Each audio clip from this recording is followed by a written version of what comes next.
పూరి జగన్నాథ్ ఆలయంలో జరిగిన ఈ సంఘటన వింటే ఖచ్చితంగా ఆశ్చర్యపోతారు. ఊరిలో నైవేద్యం పెట్టాక అక్కడ ఉన్న పూజారులు వాళ్ళ చేతిలో నీళ్లు వేసుకొని స్వామివారి ముఖాన్ని ఆ నీటిలో చూస్తారు.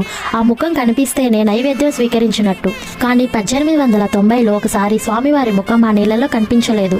దాంతో భయపడిపోయిన పూజారులు అప్పటి రాజు దగ్గరికి వెళ్లి చెప్తారు. ఇప్పుడు ఆ రాజు అక్కడికి వచ్చి చాలా రుచికరమైన వంటలు చేయిస్తారు. కానీ ఎన్ని పెట్టినా స్వామివారి ముఖం మాత్రం నీళ్లలో కనిపించదు. దాంతో స్వామివారు తిననంత వరకు నేను కూడా తినను అని పట్టుదలతో ఆ రాజు ఆ గుడిలోనే కూర్చొని నిద్రలోకి జారుకుంటాడు. అప్పుడు తన కలలోకి ఆ పూరి జగన్నాథుడు ప్రత్యక్షమై, రాజా, పక్క వీధిలో ఉన్న వేదామాత అనే ఒక ముసలావిడ ఎంతో ప్రేమతో నన్ను పిలిచింది కాబట్టి తన ఆహారం తినడానికి అక్కడికి వెళ్ళాను.